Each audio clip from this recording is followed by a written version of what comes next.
आज मैं अपने कानों को खोलता हूं तेरे कलाम को सुनने के लिए, और मैं विश्वास करता हूं कि मैं सेम ना रहूंगा। प्रभु यीशु मसीह के सामर्थी नाम में आमीन। जितना ऊंचा और लंबा ये ब्लेसिंग उतनी बड़ी है चर्च। स्वागत है खुदाबंद की प्रेजेंस में। जितने पास्टर्स यहां मौजूद हैं, खुदा के दास यहां मौजूद हैं, हम याद रखें हमारी चर्च छोटी हो बड़ी हो, खुदाबंद का हर एक दास आदर के योग्य है। तो सभी पास्टर्स का मैं स्वागत करता हूं और हम सब तालियों के साथ खुदाबंद के नाम को महिमा देंगे सब पास्टर्स के लिए।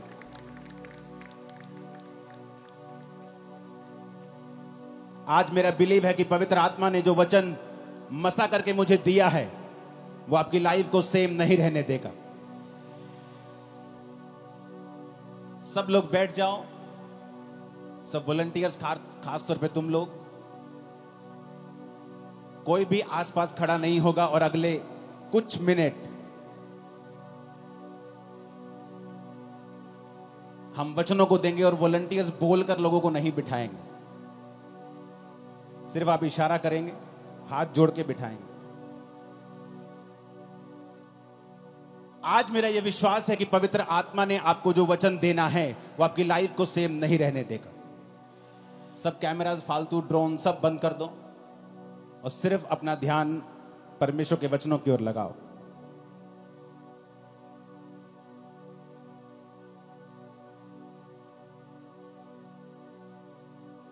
याकूब 5 उसकी 16 से 20 आयत को मैं पढ़ूंगा। मैं क्यों चाहता हूं आपको वचन दूं आज? बाइबल कहती जब इजरायली लोग प्रार्थना कर रहे थे कि परमेश्वर हमें राजा की गुलामी से छुड़ा, क्योंकि वचन कहता है कि राजा ने उन्हें कठिन कठिन कामों से उनकी जिंदगी को दुखी कर दिया था, बोझ के नीचे उनकी जिंदगी को कर दिया था।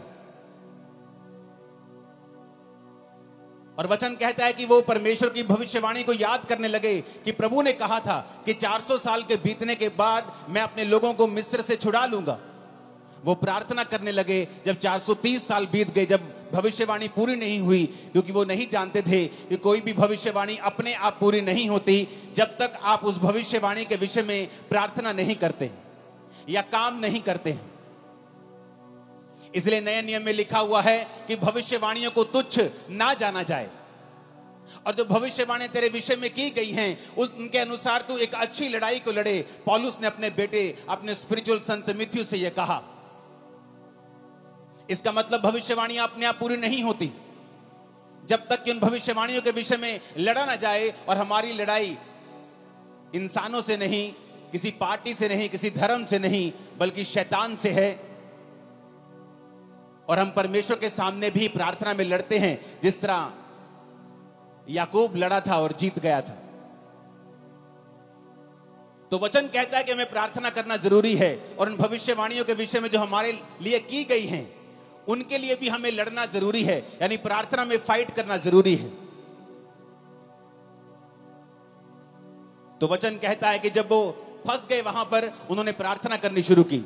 जब उन्होंने प्रार्थना करनी शुरू की तो परमेश्वर ने अपने दास को भेजा, उन्होंने मूसा को भेजा। और बाइबल कहती है मूसा के वचनों के ऊपर जिन्होंने मन लगाया और यह विश्वास किया कि मूसा अपने आप से नहीं आया है, मूसा परमेश्वर की ओर से आया है, और जो परमेश्वर की ओर से ये वचन कहेगा हम उस वचन के ऊपर यकीन करेंगे और हमारी जिंदगी सेम नहीं रहेगी और हम गुलामी से छुड़ाए जाएंगे।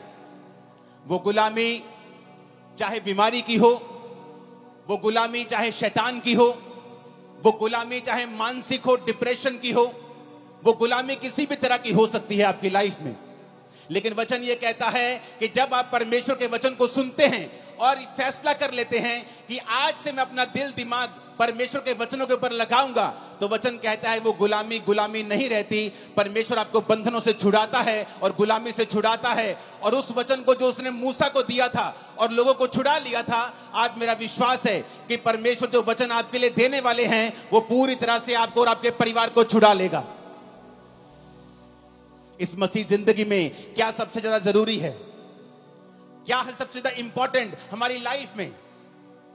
आज जितने क्रूसेड्स आज तक मैंने किए हैं, मैं one of the most important word मैं आज आप लोगों के लिए लेके आया हूं। कल रात से मैं परमेश्वर की प्रेजेंस में था, अपने परिवार के साथ नहीं था, और प्रभु से कह रहा था कि परमेश्वर तेरा आत्मा मुझ पे जाहिर करे कि तू अपने लोगों से क्या कहना चाहता है। तो वचन कहता है याकूब 5 उसकी 16 से 20 आयत में, इसलिए तुम आपस में एक दूसरे के सामने अपने अपने पापों को मान लो और एक दूसरे के लिए प्रार्थना करो जिससे चंगे हो जाओ। धर्मी जन की प्रार्थना के प्रभाव से बहुत कुछ हो सकता है। एलिया भी तो हमारे समान दुख सुख भोगी मनुष्य था, और उसने गिड़गिड़ाकर प्रार्थना की कि मेह ना बरसे, तो 3.5 साल बारिश यानी मेह नहीं बरसा। फिर उसने प्रार्थना की, आकाश से वर्षा हुई और भूमि फलवंत हुई। हे मेरे भाइयों, यदि तुम में से कोई सत्य के मार्ग से भटक जाए और कोई उसको फेर लाए, तो वह ये जान ले जो किसी भटके हुए पापी को फेर लाएगा, हर एक प्राणी को उस प्राणी को वो मृत्यु से बचाएगा और उसके पापों के ऊपर वो पर्दा डालेगा। सब बोलो आमीन। एक डेविड नाम का व्यक्ति, जिसके अंदर इंडिया को बचाने का बोझ था, जब वो इंडिया में आया तो उसको भाषा नहीं आती थी, लेकिन वो एक बात जानता था कि वचन कहता है कि प्रार्थना के प्रभाव से बहुत कुछ हो सकता है। एलिया भी तो हमारे समान दुख और सुख भोगी मनुष्य था, क्योंकि जिनकी जिंदगियों से मिरेकल्स होते हैं या जिनकी लाइफ में मिरेकल होते हैं, लोगों को लगता है कि शायद ये आसमान से उतरा हुआ पुरुष है कोई, इसलिए इसके जब ये प्रचार करता है या ये प्रार्थना करता है, लंगड़े चलते हैं, शायद ये स्वर्ग से उतरा है। लेकिन वचन ये कहता है, क्या फर्क था एक आम व्यक्ति में और एक एलिया में? एलिया भी तुम्हारे समान दुख सुख भोगी मनुष्य था, यानी उसके जीवन में दुख भी आते थे, उसके जीवन में तुम्हारी तरह सुख भी आते थे, लेकिन बाइबल कहती है कि वो तुम्हारे समान हमारे समान दुख सुख भोगी मनुष्य था। लेकिन जब उसने प्रार्थना की कि मेह ना बरसे, तो मेह नहीं बरसा। वचन कहता है, पिछली स्क्रीन को एक जैसा करना, कोई फालतू सिग्नल मत देना पिछली स्क्रीन के ऊपर, जैसे बीच की स्क्रीन है सब तरफ वैसे ही कर दो, नहीं तो बंद कर दो और कुछ कर दो। अपने पड़ोसी को बोलो, ध्यान से सुन, आज तेरी जिंदगी बदलने वाली है। जब वो परमेश्वर का दास डेविड इंडिया में आया, उसे भाषा नहीं आती थी। उसने कहा कोई बात नहीं, अगर मुझे भाषा नहीं आती तो परमेश्वर तो मेरी प्रार्थना को सुन सकता है। वो कबीले में गया जहां लोग उसके खिलाफ हो गए, वो प्रार्थना करने लगा और उसने अपना जीवन प्रार्थना वाला कर लिया और घुटनों पे आकर रोज घंटों घंटों वो प्रार्थना किया करता था। एक दिन उस कबीले वाले ने सोचा कि ये फॉरेनर हमारे धर्म को बदलने के लिए आया है, जबकि वो ये नहीं जानते थे कि प्रभु यीशु मसीह धर्म को बदलने के लिए नहीं, वो जीवन को बदलने के लिए आए थे। जब उसने लोगों ने देखा कि ये धर्म बदलने के लिए शायद आया है, तो बहुत से कबीले इकट्ठे होकर उसे मारने के लिए गए। जब उसे मारने के लिए गए, जहां जंगल में वो प्रार्थना कर रहा था, उसके सामने खड़े हो गए, और जब उसे मारने लगे तो सांप उन लोगों के सामने आ गए और सांपों ने उन लोगों को इस डेविड को मारने नहीं दिया। डेविड बहुत लंबा समय नहीं जिया, जल्दी खुदा के पास गया, लेकिन उसकी सेवकाई एक प्रार्थना की सेवकाई थी।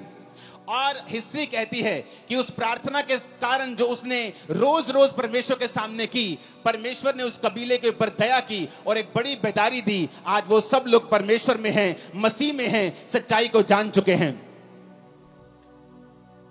जॉन हाइडी नाम का इंसान, जिसे जॉन हाइडी ऑफ इंडिया कहते हैं, जबकि वो इंडियन नहीं था, वो एक अमेरिकन इंसान था, और उसके अंदर एक बोझ पैदा होता है कि मैं जाऊंगा और जो लोग बचे नहीं हुए, जो लोग परमेश्वर में नहीं हैं, जो सच्चाई नहीं जानते, मैं जाऊंगा और उन लोगों को बचाऊंगा।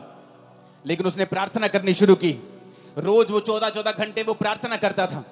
इतनी वो प्रार्थना करता था कि एक दिन जब वो बीमार हो गया, डॉक्टर के पास उसे लेके गए, तो डॉक्टर ने बताया कि आप एक जगह जैसे झुक के जब प्रार्थना करते हैं, आपने इतनी लंबी लंबी प्रार्थनाएं की हैं कि आपका हार्ट जो है वो शिफ्ट हो चुका है और अपनी जगह से थोड़ा दूर जा चुका है, इसलिए आप बीमार हैं। आपके हार्ट की थोड़ी पोजीशन जो है वो चेंज हुई है, आपकी बॉडी में इतने बदलाव हुए हैं। लेकिन डॉक्टरों के कहने के बावजूद भी वो प्रार्थना करता रहा, रोज प्रार्थना करता रहा, अपने घुटनों के ऊपर प्रार्थना करता रहा। और एक समय ऐसा आया कि परमेश्वर ने जिस इलाके में उसको भेजा था, उस इलाके में एक बेदारी शुरू हुई। लाखों लाखों करोड़ों लोग परमेश्वर में आने शुरू हुए। जब आज आप उन इलाकों में जाकर देखेंगे तो 100% 90% लोग मसीह में आ चुके हैं और परमेश्वर को ग्रहण कर चुके हैं। कारण क्या? एक व्यक्ति ने बाइबल के वचनों को समझा। उसने समझा कि एलिया भी हमारे समान दुख और सुख भोगी मनुष्य था, लेकिन उसने फैसला किया कि मैं प्रार्थना करूंगा। एलिया कहां नजर आता है? एलिया कहीं नजर नहीं आता बाइबल में एकदम से आपको। वो कहीं ऐसा नहीं है कि बाइबल में जब पहला राजा की पुस्तक शुरू होती है, दाऊद का जिक्र होता है। दाऊद के बाद पहले शाऊल राजा बनता है, उसके बाद दाऊद राजा बनता है, फिर सुलेमान राजा बनता है, सुलेमान के बाद उसके बेटे राजा बनते हैं, उसके पोते पड़पोते राजा बनते हैं। परमेश्वर में खड़े नहीं रहते, वो गिर जाते हैं। तब तक भी एलिया का जिक्र नहीं आता। लेकिन जब बाइबल कहती है पहला राजा 17 में जब एलिया का जिक्र आता है, पहला राजाओं 17 उसकी 1 से 6, तिशबी एलिया जो गिलाद के परदेशियों में से था, उसने अहाब से कहा। अहाब भी इजराइल का राजा था जिसने इजाबेल से शादी कर ली थी और वो सब कुछ परमेश्वर के वचन के विरोध में कर रहा था और परमेश्वर उससे खुश नहीं था। वचन कहता है कि एलिया एकदम से पहला राजा उस 17 में प्रकट होता है। उससे पहले एलिया की कोई जानकारी नहीं थी। एलिया कोई वीआईपी इंसान नहीं था। एलिया कोई राजाओं के खानदान से नहीं था। एलिया किसी प्रॉफिट्स के खानदान से नहीं था। लेकिन एकदम से वो प्रकट होता है और ये कहते हैं तिशबी एलिया। जैसे हम बोलते हैं वो पहाड़ी आदमी, वो पंजाबी आदमी, वो हरियाणवी आदमी, वो यूपी का भाई, वो बिहारी आदमी, उसी तरह कहते हैं तिशबी एलिया एकदम से प्रकट होता है। इजराइल के परमेश्वर के नाम में शपथ खाकर वो राजा के सामने जाके बोलता है कि राजा मेरे कहे बिना ना तो बारिश आएगी ना तो ओस पड़ेगी। लेकिन उससे पहले वो एक बात और कहता है एक आयत में तिशबी एलिया जो गिलाद के परदेशियों में से था, उसने अहाब से कहा इजराइल का परमेश्वर यहोवा जिसके सम्मुख में उपस्थित रहता हूं। एलिया कहता मैं आया हूं राजा उस परमेश्वर के सामने जिसके सामने मैं उपस्थित रहता हूं। ऐसा जन जिसके कहने से आसमान बारिश देना बंद कर गया 3.5 साल। एक ऐसा पुरुष जिसने प्रार्थना की और आसमान खुल गया फिर 3.5 साल बाद। वो पुरुष जो कोई वीआईपी नहीं था, किसी राजाओं के खानदान से नहीं था, किसी प्रॉफिट से खानदान से नहीं था, एक आम आदमी एकदम से पहला राजाओं 17 में उसका जिक्र होता है कि तिशबी एलिया नाम का एक पर्सन सीधा राजा के सामने जाके हियाव के साथ हौसले के साथ खड़ा होता है और कहता है राजा उस परमेश्वर की शपथ जिसके सामने मैं उपस्थित रहता हूं। आज कौन लोग बंधनों में हैं? कौन लोग गरीबी के बंधन में हैं, बीमारियों के बंधन में हैं?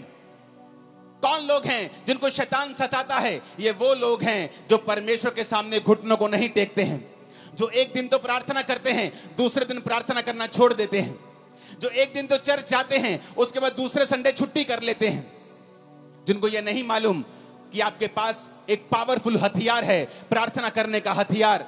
आपके पास अधिकार है। आपके प्रार्थना के प्रभाव से बाइबल कहती है बहुत कुछ हो सकता है। लेकिन आज शैतान ने विश्वासियों को भटका दिया है। आपका फोन आपकी प्रार्थना का स्थान ले चुका है। आपका व्हाट्सएप, आपकी फेसबुक और इंस्टाग्राम आपकी प्रार्थना का स्थान ले चुका है। जब भी आप प्रार्थना करने के लिए बैठते हैं आपको काम याद आता है, आपको व्हाट्सएप याद आता है, आपकी मम्मी आपको कॉल करने लगती है, आपकी बेटी आपको तंग करने लगती है, क्योंकि शैतान नहीं चाहता आप प्रार्थना करें। तिशबी एलिया बाइबल कहती है एक आम इंसान था। आप सोचते मैं एक आम इंसान हूं, मैं कैसे अपनी जिंदगी को बदल सकता हूं? मेरा परदादा भी गरीब था, मेरा दादा भी गरीब था, मेरा बाप भी दिहाड़ी करता था, मैं भी गरीब हूं, तो परमेश्वर मुझे कैसे हमारे परिवार में इतने सालों से चल रहा कैसे बदल सकता है?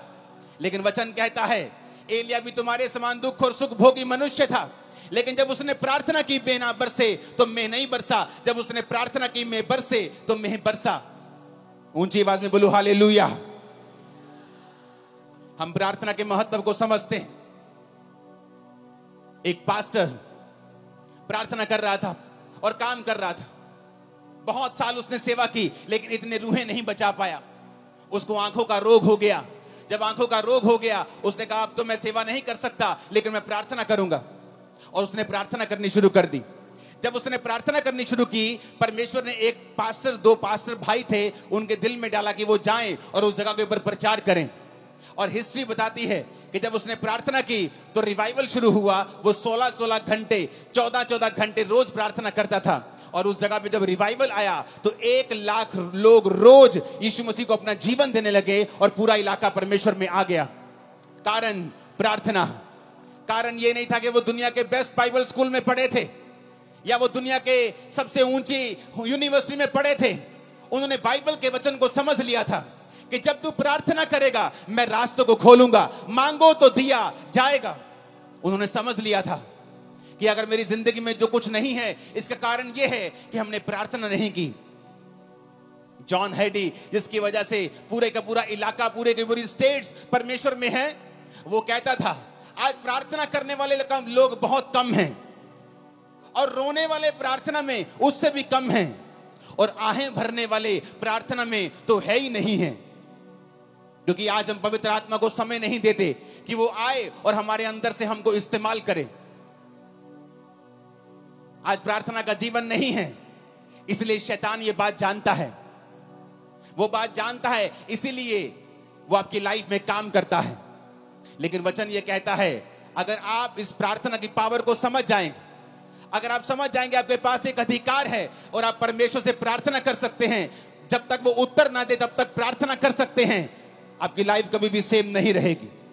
मेरी लाइफ में जब मसीह में आने के कितने साल बाद भी जब मेरी लाइफ में चंगाई नहीं थी और मैं सेवकाई में आ चुका था, तो पवित्र आत्मा मुझे एक ही बात बोलता था कि तुझे पवित्रताई में रहना है। क्योंकि पवित्रताई में रहने से तो अपनी जिंदगी का बड़े से बड़ा अटैक खत्म कर सकता है, चाहे वो तेरे शरीर के ऊपर हो, तेरी आत्मा के ऊपर हो, तेरे फाइनेंस के ऊपर हो, तेरी सेवकाई के ऊपर हो। अगर तू पवित्रताई में चलेगा और गंदगी नहीं करेगा, व्यभिचार नहीं करेगा, चोरियां नहीं करेगा, तो परमेश्वर तेरी जिंदगी से बड़े बड़े बंधनों को तोड़ देगा। और दूसरा, पवित्र आत्मा ने कहा अगर तू प्रार्थना करेगा। ये टीम जो मेरे पीछे खड़ी है उनमें से कुछ लोग 20 साल से मेरे साथ हैं। ये लोग जानते हैं किस तरह से जब 2014, 13, 12 की बात है, मैं अपने प्रार्थना रूम में, जब ये भी मेरे साथ होते थे, जब प्रार्थना करने के लिए बैठते थे तो रोज 6 घंटे 5 घंटे इनके साथ अकेले मैं प्रार्थना करता था। इनके बाद उठ के फिर मैं अपने रूम में प्रार्थना करता था, उसके बाद रात को प्रार्थना करता था। मेरा सारा दिन प्रार्थना में बीतता था और मैं खुद नहीं जानता था कि मैं इतनी प्रार्थना कर रहा हूं, क्या परमेश्वर मुझे उत्तर देगा। लेकिन वचन कहता है उसमें की गई मेहनत कभी व्यर्थ नहीं जाती। वो आपकी प्रार्थनाओं को सुनता है। जो प्रार्थना आपने 10 साल पहले भी की हैं, प्रभु उनको भी सुनता है। और वचन कहता है कि वो अपने खोजने वालों को प्रतिफल देता है। यानी कि जब आप प्रार्थना करते रहते हैं और उसके साथ परमेश्वर को खोजना नहीं छोड़ते, आप चर्च नहीं छोड़ते, आप फास्टिंग नहीं छोड़ते, बाइबल पढ़ना नहीं छोड़ते, आप संगति नहीं छोड़ते, तो परमेश्वर सारी प्रार्थनाओं का उत्तर देता है। मेरे जीवन में भी ऐसा ही हुआ। जो मेहनत मैं करता गया, जो प्रार्थना मैं करता गया, एक समय आया मसीह में आने के 10 साल बाद परमेश्वर सारी प्रार्थनाओं का उत्तर देने लगा और आज मेरे जीवन में सारी प्रार्थना के उत्तर आ चुके हैं। लेकिन आज भी थोड़े दिन पहले की बात है, जब मैं अपने प्रार्थना के रूम में गया, मैं आपको एक टेस्टिमनी दूंगा, उससे पहले एक वचन हम और पढ़ेंगे। प्रेरितों के काम 3 उसकी 1 से 8 आयत में लिखा है, पतरस और यूहन्ना तीसरे पहर प्रार्थना के समय चर्च में जा रहे थे और लोग एक जन्म के लंगड़े को ला रहे थे, जिसको वो प्रतिदिन मंदिर के उस द्वार पर जो सुंदर कहलाता है बैठा देते थे कि वो चर्च में आने वाले उसे भीख मांगे। उस भिखारी ने पतरस और यूहन्ना को चर्च में जाते देखा और उससे भीख मांगी। पतरस ने यूहन्ना के साथ उसकी ओर ध्यान से देखकर कहा, हमारी ओर देख। और वह कुछ पाने की आशा से उनकी ओर ताकने लगा। तो पतरस ने कहा, चांदी और सोना तो मेरे पास नहीं है, परंतु जो मेरे पास है वह तुम्हें देता हूं। यीशु मसीह नासरी के नाम से चल फिर। उसने दाहिना हाथ पकड़कर उसे उठाया। उसके पांव और टखनों में तुरंत बल आया। वो उछलकर खड़ा हो गया, चलने फिरने लगा, चलता कूदता प्रभु की स्तुति करता हुआ उस चर्च में गया। वचन कहता है आज बहुत से लोग चाहते हैं कि उनकी मिनिस्ट्रीज में लंगड़े चलें, उनकी जिंदगियों से भी बड़े बड़े काम हों, जब वो प्रचार करें उनकी मिनिस्ट्री से भी बड़े बड़े काम हों। लेकिन अगर आप ध्यान से बाइबल पढ़ेंगे तो पतरस और यूहन्ना उस समय लंगड़ा चलाने के लिए या हीलिंग करने के लिए चर्च में नहीं आ रहे थे। वचन कहता है वो प्रार्थना करने के लिए चर्च में जा रहे थे। उनके लिए प्रार्थना इतनी इंपॉर्टेंट थी कि वो घर बैठ के प्रार्थना नहीं करना चाहते थे। वो ऐसे ही उठे कि तीसरा पहर है, चलो प्रार्थना करने के लिए वो घर से निकलते थे। प्रार्थना करने का एक इंपॉर्टेंस, एक महत्वता, एक बड़ा स्थान उनकी लाइफ में था। आज लोग कैसे प्रार्थना करते हैं? मोबाइल ऑन करके, टीवी ऑन करके, बच्चों के साथ, कुकर के ऊपर दाल चढ़ा के, राजमा चढ़ा के, और साथ साथ में देखते भी रहेंगे कितनी सीटी हो गई। जैसी आपकी प्रार्थना है फिर वैसा ही रिजल्ट है। टूटी हुई प्रार्थना, बिना फोकस की प्रार्थना और टूटी हुई जिंदगी और टूटा हुआ रिजल्ट, चाहे वो सेवकाई में हो चाहे वो लाइफ में हो।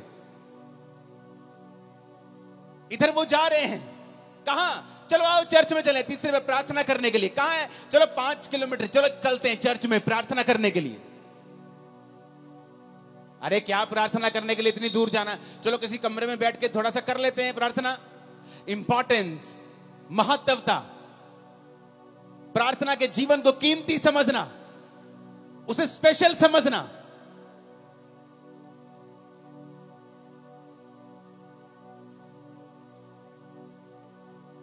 अफ्रीका के जाके हिस्ट्री देखो, जिन पास्टर्स ने उन्हें बदला है वो अपनी जिंदगी में 90-92% अपना पैसा परमेश्वर को देते, सिर्फ 8% रखते थे अपने पास। 14 घंटे रोज प्रार्थना करते थे और बोलते थे कि जिस पास्टर की प्रार्थना 8 घंटे से कम है वो अपने आप को फुल टाइम पास्टर बोलना बंद कर दे।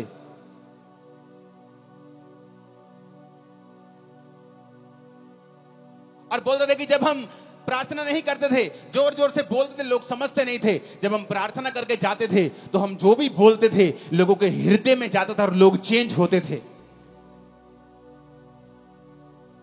कारण क्या? प्रार्थना। पतरस और यूहन्ना प्रार्थना करने के लिए जा रहे हैं। कोई लंगड़ा चलाने के लिए नहीं जा रहे, हीलिंग करने के लिए नहीं जा रहे, प्रार्थना करने के लिए जा रहे हैं। और रास्ते में लंगड़ा मिलता है, उनकी ओर देखता है और पैसे की आशा से, कुछ पाने की आशा से देखता है। वो कहता है भाई साहब पैसा तो मेरे पास नहीं है, हाँ चर्च का पड़ा होगा बहुत, लेकिन मेरे पास तो अपना नहीं है पर्सनल, मैं तुझे पैसा तो नहीं दे सकता, लेकिन वो दे सकता हूं जो तुझे सबसे अधिक चाहिए। यीशु मसीह नासरी के नाम से उठ और चल फिर। आप जानते लोगों ने इस मिरेकल के बाद पतरस और यूहन्ना को पकड़ लिया। कहते ये अनपढ़ और साधारण मनुष्य हैं, इनकी जिंदगी से इतना बड़ा काम कैसे हो सकता है? कुछ लोग बोले नहीं नहीं, अनपढ़ साधारण मनुष्य तो हैं पर ये यीशु के साथ रहे हैं। यीशु ने उन्हें 3.5 साल प्रार्थना करना सिखाया है, परमेश्वर के संग चलना सिखाया है। और वचन कहता है कि जब वो प्रार्थना करने के लिए चर्च में जा रहे थे तो रास्ते में लंगड़ा चलाया गया। इतना बड़ा मिरेकल हुआ कि पूरा स्थान चेंज हो गया। यरूशलेम में परमेश्वर के नाम का डंका बजने लगा। कारण प्रार्थना। ऊंची आवाज से बोलो प्रार्थना। नहीं, ऊंची आवाज में, सबसे ऊंचा बोलो प्रार्थना। प्रेरितों के काम 16 उसकी 13 से 15 आयत में लिखा है, सब्त के दिन हम नगर के फाटक के बाहर नदी के किनारे ये समझ कर गए कि वहां प्रार्थना करने का स्थान होगा, और वहां बैठकर उन स्त्रियों से जो इकट्ठी हुई थी बातें करने लगे। लुदिया नामक थुआतीरा नगर की एक बैंगनी वस्त्र बेचने वाली एक भक्त स्त्री सुन रही थी और प्रभु ने उसका मन खोला कि पौलुस की बातों पर वो मन लगाए। उसने अपने घराने समेत उससे बपतिस्मा लिया और विनती की, यदि तुम मुझे प्रभु की विश्वासनी समझते हो तो चलकर मेरे घर में रहो, और वह उन्हें मना कर ले गई। अब यहां पर क्या होता है? यहां पर पौलुस नगर के फाटक के बाहर इसलिए जा रहा है। पुराने टाइम में नगर में फाटक होते थे, शहर बनाई होती थी या फाटक होते थे, तो वो फाटक के बाहर जाना चाहता था, नगर के बाहर, ताकि वो वहां पर प्रार्थना कर सके। नगर के अंदर भी प्रार्थना वो कर सकता था, लेकिन क्यों आज प्रेरितों के काम वाले मिरेकल्स चर्चिस में नहीं होते हैं? क्योंकि वैसी इंपॉर्टेंस परमेश्वर को चर्चों में नहीं दी जाती है। पास्टर्स की लाइफ में भी वैसी इंपॉर्टेंस प्रार्थना की नहीं रही जैसे प्रेरितों के टाइम में हुआ करती थी। वो प्रार्थना किसी घर में भी कर सकते थे, लेकिन बाइबल कहती शाम को स्पेशल वो उठ गए नगर से बाहर। तब ऐसा भी नहीं था कि गाड़ियां थी, बड़ी बड़ी गाड़ियां थी कि 10 मिनट लगेंगे, चलो गाड़ी में चलते हैं। चल के जाते थे, गधों पे जाते थे, घोड़ों पे जाते थे लोग। तो वचन कहता है कि वो नगर के फाटक के बाहर नदी के किनारे ये समझ के गए कि यहां कोई प्रार्थना करने का स्थान होगा। आओ हम कहीं अकेले एकांत में, जहां कोई हमें देखे ना, हम बैठकर परमेश्वर के सामने प्रार्थना कर सकें। पौलुस को किसी चीज की जरूरत नहीं थी, कोई उसको बीमारी नहीं थी, उसको कोई बरकत नहीं चाहिए थी, लेकिन परमेश्वर के साथ एक रिलेशनशिप, प्रभु के साथ एक संबंध, प्रार्थना उसका रिजल्ट है कि जब आप परमेश्वर के साथ जुड़ जाते हैं, आप रोज उसके साथ समय बिताना चाहते हैं। और वो जा रहा है नगर के बाहर, और नगर के बाहर नदी के किनारे कि यहाँ कोई प्रार्थना करने का स्थान होगा, और वहां पर उसे एक औरत मिलती है जो बहुत अमीर थी, बहुत ही ऐसी औरत जिसका समाज में एक प्रभाव था। और वो परमेश्वर के वचन जब वो बातें करने लगता है, ये समझ गया कि यहाँ कोई नहीं होगा, लेकिन वहां पे बहुत सी औरतें होती हैं, तो पौलुस प्रचार करने लगता है और वो औरत भी ध्यान से सुनने लगती है।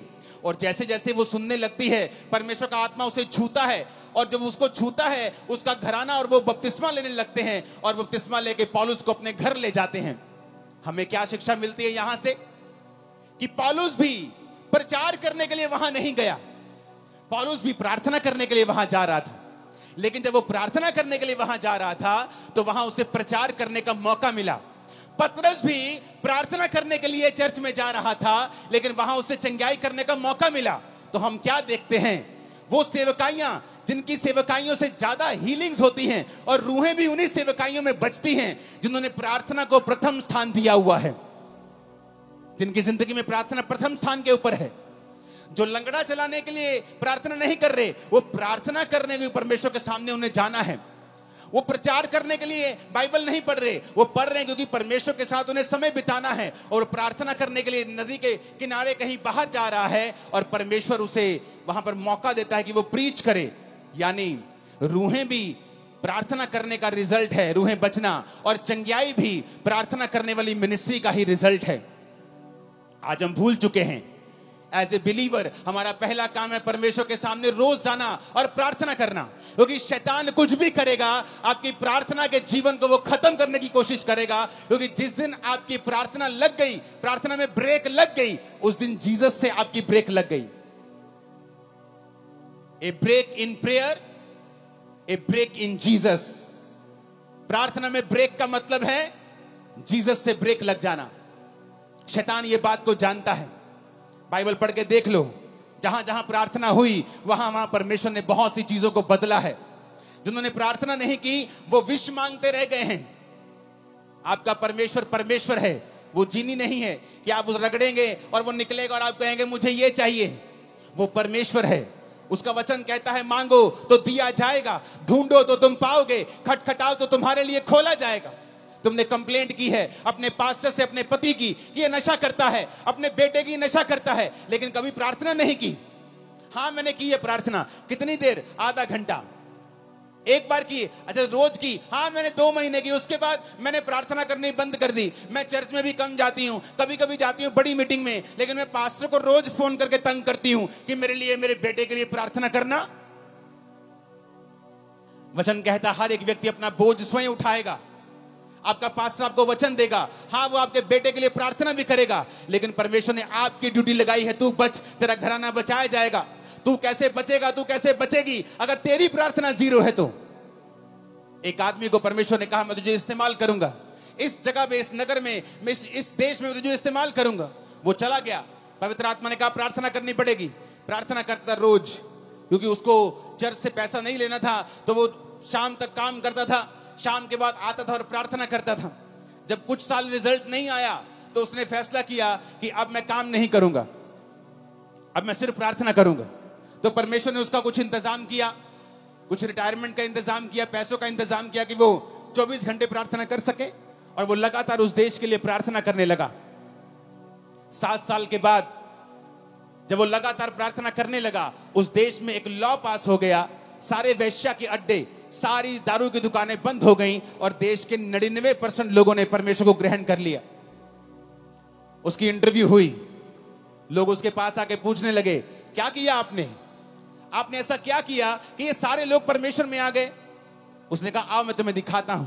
वो अपने प्रार्थना के कमरे में उन्हें ले गया, और लकड़ी का कालीन था, सॉलिड लकड़ी का, और उसमें घुटनों के निशान पड़े हुए थे। उसने कहा ये मेरा मूल्य है परमेश्वर के सामने, जो मैंने इन लोगों के लिए प्रार्थना की है, और परमेश्वर ने मेरी प्रार्थना को सुना है। आप अकेला प्रचार करेंगे बिना प्रार्थना के, बिना प्रभु की हुजूरी के, लोगों के हृदय कभी छिदेंगे नहीं। वो कभी परमेश्वर को ग्रहण नहीं कर पाएंगे, कभी परमेश्वर के वचन को समझ नहीं पाएंगे। आपको पवित्र आत्मा की फायर और ताकत चाहिए आपके प्रचार के पीछे, कि वो लोगों के हृदयों में जाए और वो आज से वायदा करके जाए कि परमेश्वर आज से कुछ भी हो जाए, मैं रोज प्रार्थना करूंगा, घंटों घंटों प्रार्थना करूंगा, तेरी हजूरी में आऊंगा और मैं आपको वायदा करता हूं अगले कुछ महीनों और सालों के अंदर अंदर वो आपको छुड़ाएगा और सबसे ऊंचे स्थान के ऊपर लेके जाएगा। वो आपकी बेइज्जती को पूरी लाइफ के लिए खत्म कर देगा, आपकी लाइफ में नई शुरुआत को वो देगा। आमीन। ऊंचा और खतरनाक वाला चाहिए चर्च। ऊंची आवाज में हालेलुया बोलो 7 बार, जरा ऊंची आवाज में।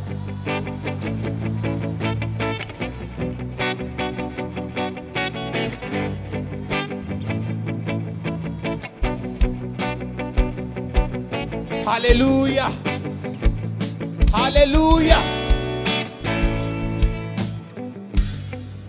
अगर आप प्रार्थना नहीं करेंगे,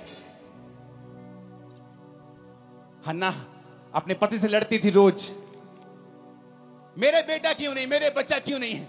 वो कहता मैं क्या परमेश्वर हूं, मैं क्या खुदा हूं, मेरी दूसरी पत्नी के है, अगर तेरे नहीं, तब एक से ज्यादा शादियां होती थी पुराने नियम में। उसने कहा अगर तेरे नहीं है तो मैं क्या कर सकता हूं, क्या मैं परमेश्वर हूं, अगर परमेश्वर ने तेरी कोख को बंद कर दिया है तो मैं क्या कर सकता हूं।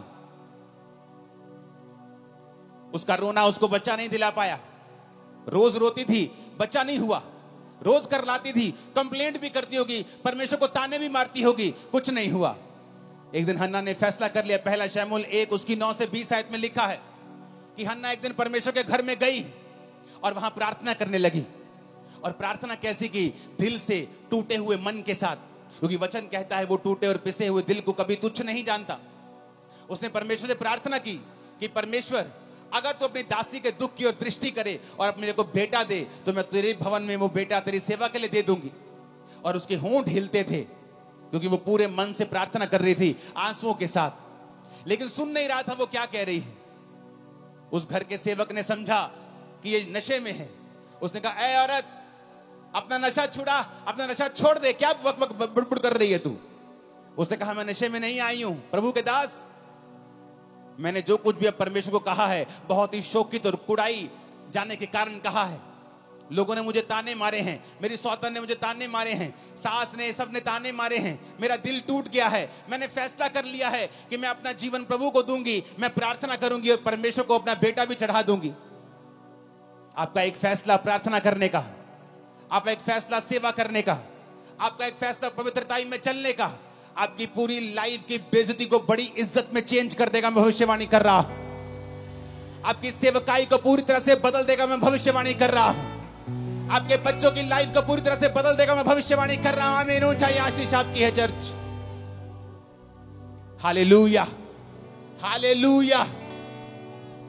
क्या आज आप फैसला करते हैं प्रार्थना करने का? क्या फैसला करते हैं ये जानते हैं कि कोई भी व्यक्ति, कोई भी रिश्तेदार, कोई समाज, आपके एरिया का कोई बड़ा व्यक्ति भी आपकी लाइफ को चेंज नहीं कर सकता है। कुछ देर के लिए आपकी हेल्प कर सकता है, लेकिन पूरा टर्न अराउंड, आपकी लाइफ का पूरा बदलाव सिर्फ परमेश्वर कर सकता है। और वो तो आपको कहता है, ये दुनिया के थके हारे और बोझ नीचे दबे लोगों, मेरे पास आओ, मैं तुम्हें विश्राम दूंगा।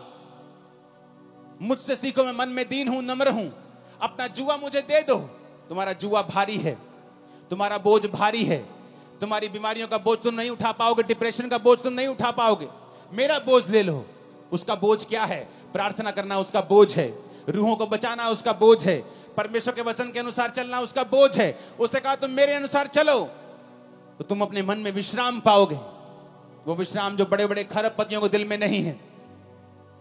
सब कुछ होते हुए इसलिए वो सुसाइड कर लेते हैं। बड़े बड़े मिलियन फॉलोअर्स वाले, 20-20 मिलियन फॉलोअर्स वाले सुसाइड कर लेते हैं क्योंकि उनके मन में विश्राम नहीं है। और जीसस ने कहा, हे दुनिया के थके हारे और बोझ नीचे दबे लोगों, मेरे पास आओ, मैं तुम्हारा धर्म बदलूंगा। ये लिखा नहीं, उसने कहा मैं तुम्हें विश्राम दूंगा। वो विश्राम जो दुनिया तुम्हें नहीं दे सकी, इंस्टाग्राम और फेसबुक नहीं दे सके, वो विश्राम जो सोशल मीडिया तुम्हें नहीं दे सका, तुम्हारा घराना नहीं दे सका, मैं तुम्हें वो विश्राम दूंगा। मेरे पास आओ, मैं तुम्हें विश्राम दूंगा। मुझसे सीखो, मैं नम्र और दीन हूं। अपना बोझ, अपना क्रूस मुझे दे दो और मेरा क्रूस उठा लो, क्योंकि उसका क्रूस हल्का है, उसका बोझ हल्का है। आज अगर बदलाव लाना है तो कलीसिया को प्रार्थना करनी होगी, उसको रोज परमेश्वर की प्रेजेंस में जाना होगा और घंटों परमेश्वर की हुजूरी में बिताने होंगे। देखना फिर क्या होता है। आज बहुत से कम विश्वासी ऐसे हैं जो बेदारी के लिए प्रार्थना कर रहे हैं। बहुत से कम विश्वासी हैं, आप में से बहुत से कम ऐसे होंगे जिसने इस एरिया की बेदारी के लिए प्रार्थना की है। जब आप परमेश्वर के कामों के लिए इस्तेमाल होने लगते हैं, आप प्रभु के लिए, दासों के लिए, प्रभु की सेवकाइयों के लिए, प्रभु के राज्य के लिए प्रार्थना करने लगते हैं और प्रभु के सामने रोज जाने लगते हैं, वो आपके पर्सनल कामों में भी करता है, आपके पर्सनल कामों को भी प्रायोरिटी पे करता है, आपकी हीलिंग को भी वो करता है, आपको चंगा भी करता है, आपके घराने को बचाता भी है, आपको ब्लेस भी करता है, गरीबी के दलदल से आपको बाहर भी निकालता है। जो होने वाला है आज रात के बाद, आप आए किसी और तरीके से, जाएंगे नहीं यीशु मसीह के सामर्थी नाम से। आप हो सकता है एक बांझ के रूप में यहां आए हों, लेकिन एक फलवंत स्त्री के रूप में भविष्यवाणी करता हूं, यहां से जा रहे हैं वापिस यीशु मसीह के नाम में। आमीन हो चाहिए। आशीष आपकी है चर्च। आप तैयार हैं परमेश्वर को अपना जीवन देने के लिए? आप तैयार हैं प्रार्थना करने के लिए? वही परमेश्वर हन्ना को रोज देखता होगा। हन्ना रोज बुड़बुड़ करती है, मेरे पुत्र क्यों नहीं हैगा, मेरे कुड़ी क्यों नहीं हैगी। अपने हस्बैंड से रोज लड़ती है। हस्बैंड रोज कहना, मैं रब्बा, मैं कोई रब्बा, मैं की करा। लड़ाई उसको कुछ नहीं दे पाई, खाना नहीं खाती, खाना छोड़ देती थी, कुछ नहीं हुआ। और एक फैसला किया, एक दिन मैं जाऊंगी और प्रार्थना करूंगी। सब कुछ बदल गया। मेरी लाइफ, मेरी सेवकाई प्रार्थना से बदली है। सब कुछ प्रार्थना से बदला है, परमेश्वर ने किया है। जब आप अपनी रिक्वेस्ट को, विनती को धन्यवाद के सहित परमेश्वर के सामने ले जाएंगे, उसने कहा मेरी शांति तो तेरी समझ से परे है, तेरे अंदर वास करेगी, तेरे विचारों को सुरक्षित रखेगी। आज हम बेचैनी में घूमते हैं, हर टाइम बेचैनी, हर टाइम चिंता, हर टाइम चिंता, हर टाइम वरी। क्यों? क्योंकि हम प्रार्थना करने वाले लोग नहीं हैं।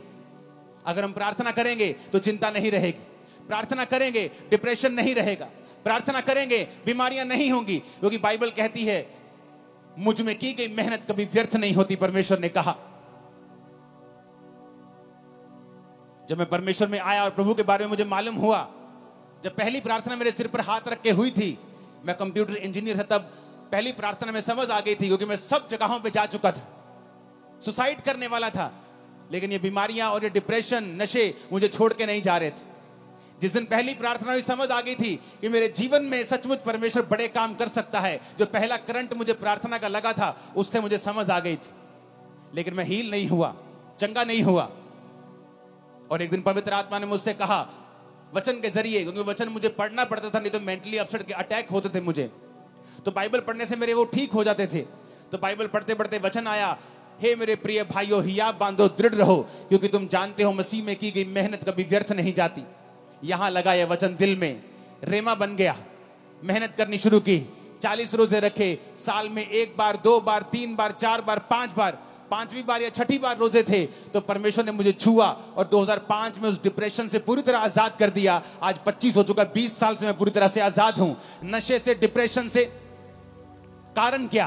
प्रार्थना, जो परमेश्वर ने हमें अधिकार दिए हैं। आपने कंप्लेंट अपने पास्टर को की है कि आपने रोज प्रार्थना की है? आपने 2 महीने करके बंद कर दी, आपने लगातार प्रार्थना नहीं की। आपको वचन के ऊपर खड़े होना होगा जब अगर आप चाहते हैं रिजल्ट आए तो। संविधान में लिखा है अगर रजिस्ट्री आपके मकान की आपके नाम पर है तो कोई उस पर कब्जा नहीं कर सकता, लेकिन लोग कब्जा फिर भी कर लेते हैं। फिर आप क्या करते हैं? रोते हैं। क्या रोने से घर छूट जाएगा? आप लड़ेंगे, वो गैर कानूनी है। क्या करेंगे? आप केस करेंगे, कोर्ट में जाएंगे, संविधान के मुताबिक बताएंगे जज को संविधान में ये लिखा है और ये लॉ के मुताबिक ये मेरा मकान है। लेकिन आपको ये भूल गया कि बाइबल आपका संविधान है। शैतान ने आपकी सेहतों के ऊपर कब्जा किया हुआ है, आपके बच्चों को नशों में लगाया हुआ है, उसने आपके घराने पे, आपके फाइनेंस पे कब्जा किया हुआ है। आप सिर्फ रोते हैं, रोने से कुछ नहीं होगा। कंप्लेंट करते हैं, उससे भी कुछ नहीं होगा। आपको परमेश्वर के सामने जाना होगा, घुटने टेकने होंगे, हाथों को उठाना होगा, स्वर के परमेश्वर की ओर दुहाई देनी होगी और वो खोल देगा आसमान। मैं आपको फिर कह रहा हूं, वो आसमान खोल देगा और आपको उसी ऊंचाई पर लेके जाएगा जिसके लिए आपको उसने पैदा किया है। लेकिन हमें फैसला करना होगा कि हमारा सोता परमेश्वर है या नहीं। क्योंकि आपने कंप्लेंट भी करके देख ली, आपने रो लिया, अपने बच्चों से लड़ लिया, अपने हस्बैंड से लड़ लिया, अपनी वाइफ से लड़ लिया, अपने भाई से लड़ लिया, लड़के भी कुछ नहीं हुआ, रो लिया, करला लिया, कलेश डाल लिया, कुछ नहीं हुआ। परमेश्वर तुम्हें सिखाता है ना बल से ना शक्ति से, बल्कि उसकी आत्मा के द्वारा कि मेरे बेटे मेरी बेटी तुझे मेरे पास आना होगा। सेवकाई को चेंज करना है, मेरे पास आना होगा। जो लोग आपकी बात नहीं सुनते। 2011 में मैं बड़ा फ्रस्ट्रेट था। मिनिस्ट्री 7000 क्रॉस कर चुकी थी, 7000 की चर्च क्रॉस कर चुकी थी, लेकिन मैं बड़ा फ्रस्ट्रेट था क्योंकि मैं जैसा चाहता था वैसा काम नहीं होता था, टीम वैसा बिहेव नहीं करती थी। और मैं फ्रस्ट्रेट हुआ और मैं चला गया प्रार्थना में, देश को छोड़ दिया और 21 दिन के लिए प्रार्थना में चला गया। वो 21 दिन मैं अनमैरिड था, अपनी फैमिली से वैसे भी बहुत मैं कम बात करता था। मेरी मदर थी शायद जो सेव हो चुके थे, शायद 2011 में वो भी नहीं हुए थे या एकदम से ताजे ताजे सेव हुए थे। कोई फैमिली मेंबर मुझसे बात नहीं करता था। बस 21 दिन सिर्फ प्रार्थना की। अपने होटल के कमरे में रहता था और जब प्रार्थना से उठता था तो मुझे मालूम नहीं होता था कि दोपहर का समय है कि रात का समय है कि सुबह है। मोबाइल छोटे होते थे, छोटा मोबाइल देखता कि कितना समय हो गया। फिर सोता था, फिर उठता था, प्रार्थना प्रार्थना। 21 दिन मैंने प्रार्थना की। जब मैं वापस आया मेरी सेवकाई पूरी तरह से बदल गई। लोग मेरी बात सुनने लगे, टीम्स मेरी बात सुनने लगी। मेरे मन मुताबिक जो खुदा ने मुझसे चाहा था वैसा मेरी मिनिस्ट्री में काम होने लगा, क्योंकि परमेश्वर ने मुझे दिखाया कि तेरे प्रचार से भी कुछ नहीं होगा, तेरे चाहने से भी कुछ नहीं होगा, तेरे डेडिकेशन से भी कुछ नहीं होगा। जब तक तुम मेरे सामने घुटने नहीं टेकेगा, मेरे सामने नहीं आएगा। वो 21 दिन थे जब परमेश्वर ने मुझे सिखाया कि चाहे तेरी सेवकाई में 500 लोग हों या आने वाले समय के 5 लाख हों, तुझे रोज मेरी प्रेजेंस में बने रहना है, मेरी हजूरी में बने रहना है। तब समझ आई और उसके बाद मैं रोज अपने आप को प्रार्थना में देने लगा। अपनी लाइफ में प्रार्थना को प्रथम स्थान दिया। आज चाहे मैं शादीशुदा हूं, मेरे बच्चे हैं, मेरी फैमिली है, बड़ी सेवकाई चर्च है, सैकड़ों ब्रांचेस हैं, लेकिन मेरी प्रार्थना का समय बड़ा हुआ है, आगे से भी ज्यादा है मेरी प्रेयर का समय। क्योंकि मैं सीक्रेट जानता हूं, मैं ये भेद जानता हूं कि भेद है खुदा के साथ रहना, भेद है प्रार्थना करना, भेद है तुम दुख और सुख भोगी मनुष्य हो। एलिया कोई स्वर्गदूत नहीं था। राजा के सामने जाके बोलना कि राजा मेरी जिम्मेवारी से बोलता हूं, तेरे देश में बारिश नहीं आएगी, यानी तेरा देश भूखा मरेगा। आज तो जमीन के नीचे से पानी निकाल लेते हो समर्सिबल से, तब ऐसा नहीं होता था। कुएं खोदने पड़ते, निकले पानी ना निकले उस इलाके में जहां वो रहता था। उसने जिम्मेवारी ली। दिलेरी कहां से आई? प्रार्थना से। बाल के नबियों को मार दिया, बड़े बड़े काम किए। फिर इजाबेल ने कहा एलिया आज तेरा सिर मैं धड़ से अलग कर दूंगी। एलिया भागा, एलिया भागा। उसका भागना, उसका डरपोकपन इस बात का सबूत था कि एलिया भी एक मनुष्य ही था। उसकी पहली दलेरी इसलिए थी कि वो रोज प्रार्थना में समय बिताता था। उसके बाद जब इंसान विक्ट्री देखता है, जीत देखता है, इंजॉय करने लगता है, प्रार्थना भूल जाता है, तो शैतान फिर से उसे डराने लगता है। वो फिर से भागता है और खुदा से कहता है खुदा मुझे मार दे, मैं अपने वंशों से अच्छा नहीं हूं। परमेश्वर से रोटी देता है और पानी देता है, बोलता है खा, तुझे बहुत काम करने हैं। यानी एलिया भी स्वर्गदूत नहीं था, नहीं तो वो भागता थोड़ी। उस राजा से डरा नहीं, राजा की वाइफ से डर गया वो। प्रार्थना, प्रेयर्स। जब बड़े बड़े क्रूसेड्स होते हैं, लाखों लोग आते हैं क्रूसेड्स, लोग बोलते हैं अगले दिन आओ एंजॉय करते हैं, चलो आनंद मनाते हैं। हाँ आनंद करो, कोई बात नहीं, लेकिन अगली मीटिंग के लिए मुझे फिर खुदा की प्रेजेंस में ही जाना है, क्योंकि पिछले मसे से मैं अगला संडे नहीं चला सकता हूं। मैं अपने सोर्स को समझता हूं, अपने सोते को समझता हूं कि वो परमेश्वर है। जिस दिन आप ये समझ जाएंगे कि सब बातें परमेश्वर की ओर से होंगी। आप पौलुस को पढ़ के देखो, जब वचन कहता है कि उस औरत ने बपतिस्मा लिया, उसके घराने ने बपतिस्मा लिया, उसके बाद पढ़ के देखो क्या हुआ। अगर आप 16 से लेकर 40 आयत तक पढ़ेंगे प्रेरितों के काम की, आपको मालूम होगा उसके बाद पौलुस की जिंदगी में बहुत से रास्ते परमेश्वर ने खोले। बड़ी जगहों के ऊपर वो गया सुसमाचार सुनाने के लिए, और आगे के आगे वो चलता गया। क्यों? उसकी जिंदगी जो थी वो प्रार्थना वाली जिंदगी थी। जब आप प्रार्थना वाली जिंदगी आपकी होती है, आगे के बाद आगे रास्ते खुलते जाते हैं। आप प्रार्थना बंद कर देते हैं, आप उस लेवल पर स्टक हो जाते हैं, अड़ जाते हैं, खड़ जाते हैं। जैसे जैसे पानी बहता हुआ रुक जाता है तो फिर वो स्मेल करता है, बहता पानी स्मेल नहीं करता है।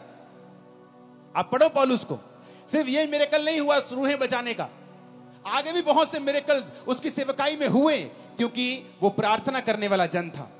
उसको मालूम था कि मेरा सोर्स जो है वो परमेश्वर है। ऊंची आवाज में कहो आमीन। आप पढ़ो अपनी बाइबल को, रोज देखो कि कब कब प्रार्थना हुई है और कहां कहां प्रार्थना का रिजल्ट उनकी लाइफ में कैसा आया है। आप फिर समझ जाएंगे दुनिया की बड़ी बड़ी बेदारियां प्रार्थना से शुरू हुई। ये आज भी जो लाखों लोग यहां बैठे हैं, ये भी प्रार्थना का ही नतीजा है जो लोगों ने की है कि यहां बेदारी आए। हालेलुया। अगर आप वहां पे देखेंगे तो उसके बाद 16 आयत से, प्रेरितों के काम 16 उसकी 16 आयत से एक दुष्ट आत्मा को पौलुस निकालता है। जब वो जा रहा था, जो भविष्यवाणी करती थी फेक थी। उसके बाद पौलुस और सिलास को पकड़ लिया जाता है और बंदी गृह में बंद कर देते हैं। वहां भी वो प्रार्थना और धन्यवाद करते हैं।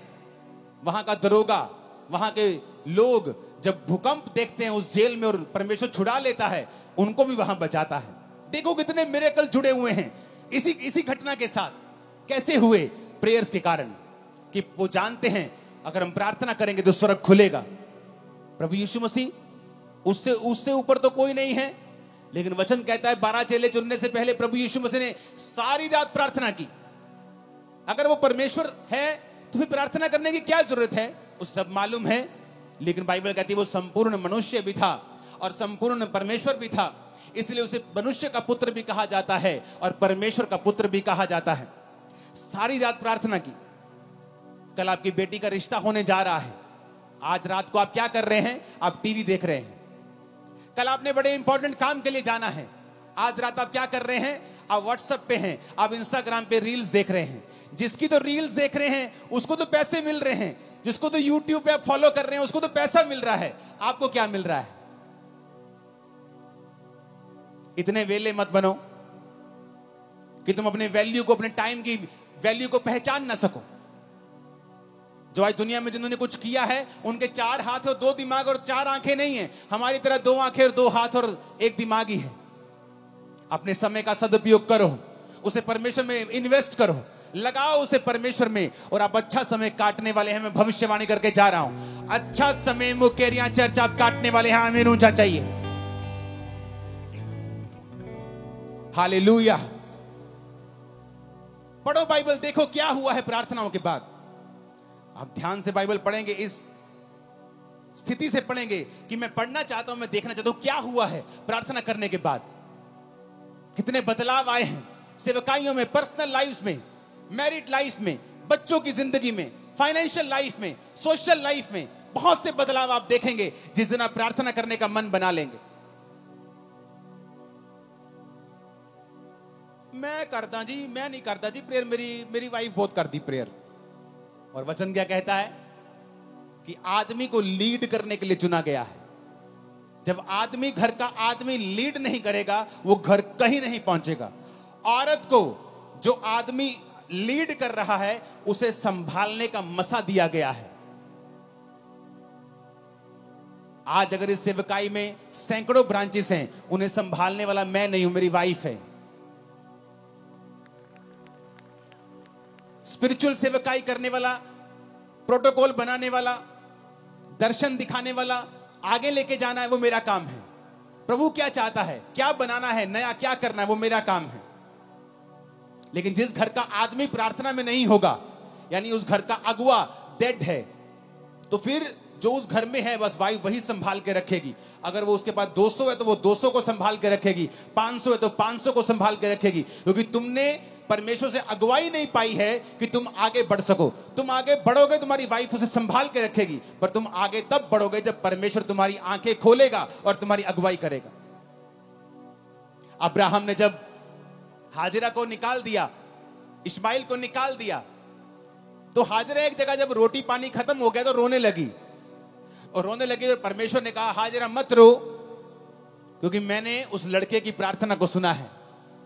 उसने ये नहीं कहा हाजिरा तेरे रोने को मैंने देखा है। स्वर्गदूत कहता तेरे को नहीं देखा मैंने, तू रोना परमेश्वर को हिला नहीं सकता।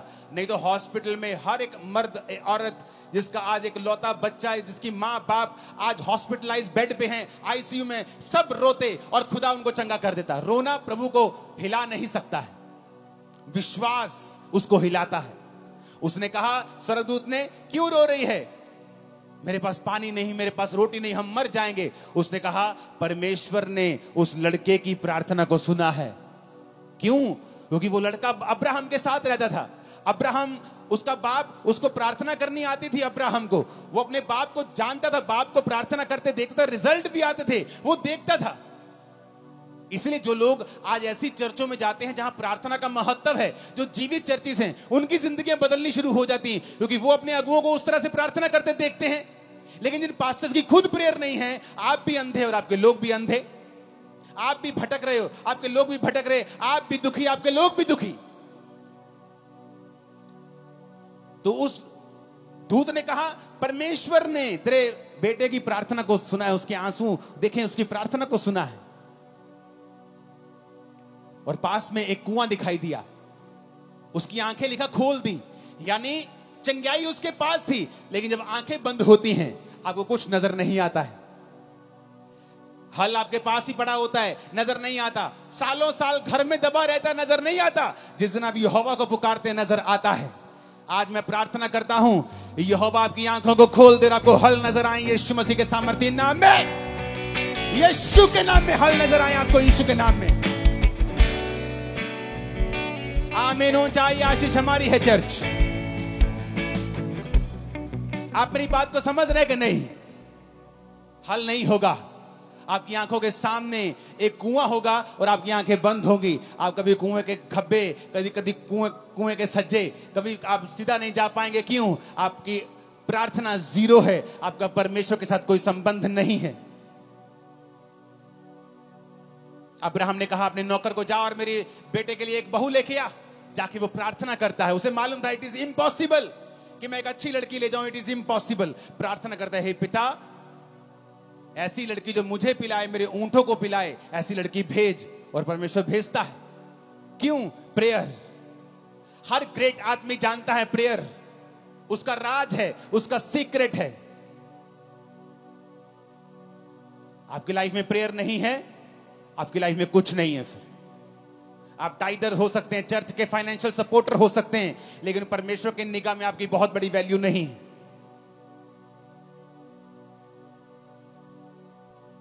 आज से अगर आपका फेसबुक अकाउंट आपको प्रार्थना करने से रोक रहा है, यहीं डिलीट करके जाना, खोल लेना जाके 50 दिन बाद जब प्रार्थना सेट हो जाए।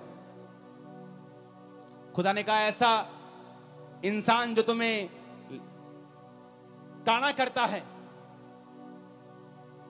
कहता है तू काना होके परमेश्वर के राज में प्रवेश कर लेना।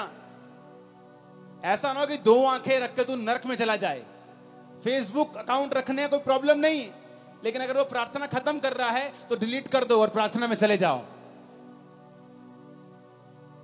ऐसी हर चीज को खत्म कर दो। काना होके प्रवेश कर लो, लंगड़ा होके प्रवेश कर लो, एक टांग के साथ लंगड़े होके चले जाओ, लेकिन चले जाओ। जो सही है उसे अपना लो। आज लड़ाई है अपनी फैमिली से, बहू से, सास से, माफ कर दो आज, नहीं तो प्रार्थना नहीं कर पाओगे परमेश्वर के सामने। और लेकिन अगर आज आपने इस वचन को सुन के जो खुदा ने मुझे दिया है, मैं अपने आप से नहीं कह रहा हूं, और आपने प्रार्थना करने का, प्रभु के साथ जीने का मन बना लिया, मैं आपको बता रहा हूं, आपकी इज्जत की जाएगी, आप ऊंचे किए जाएंगे, आप चंगे किए जाएंगे, आप आजाद किए जाएंगे, आप ब्लेस किए जाएंगे यीशु मसीह के सामर्थ्य नाम में। आपकी लाइफ सेम नहीं होगी। आप बड़े देशों में होंगे, बेस्ट जगहों के ऊपर आप होंगे। आपका घराना यीशु मसीह के नाम में आशीषित होगा। आमीन हो जाए, आशीष हमारी है चर्च। हालेलुया। मुझे टीवी पे देखना पड़ रहा है, कितने लोग हैं ऐसे दिख नहीं रहे आज। आई थिंक ये आज तक की मेरी मुकेरिया की सबसे बड़ी चर्च मीटिंग है आज।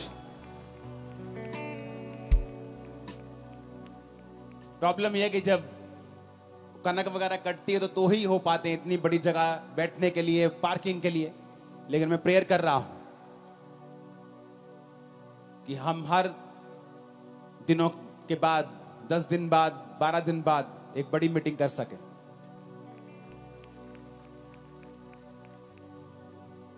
अपने पड़ोसी को पूछो, बोलो तैयार हो यीशु के साथ जीवन जीने के लिए? तैयार हो प्रार्थना करने के लिए? क्योंकि अगर प्रार्थना नहीं करोगे तो कुछ नहीं होगा। आमीन खड़का के बताओ जरा शैतान को कि तुमने सुन लिया वचन को। हालेलुया।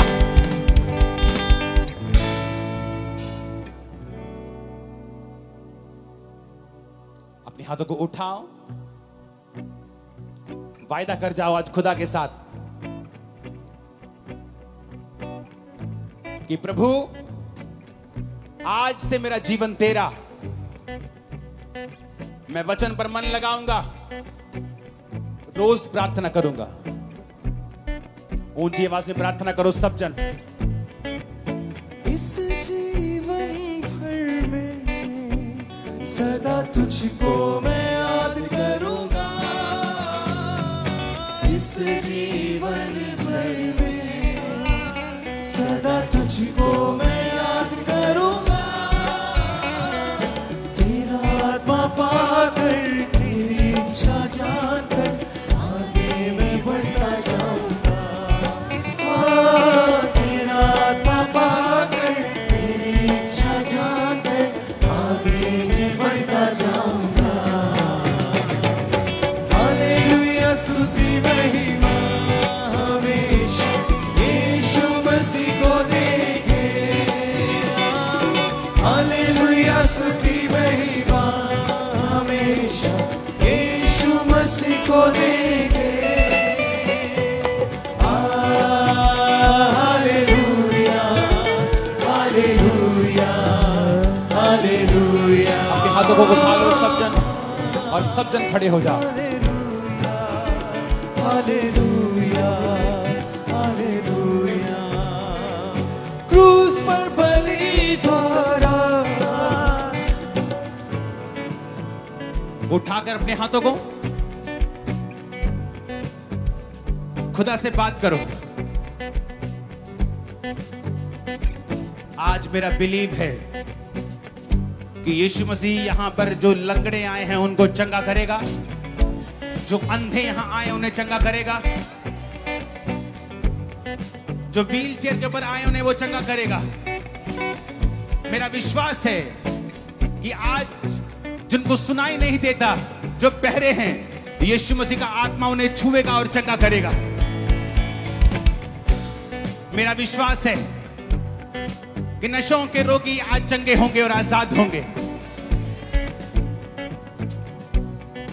जो लोग दुष्ट आत्माओं से घिरे हुए हैं, वॉलंटियर्स प्रार्थना होगी, आप उन्हें आगे लेके आएंगे और आपके पास सिर्फ 10 मिनट का समय होगा उन्हें आगे लेके आने के लिए। जो लोग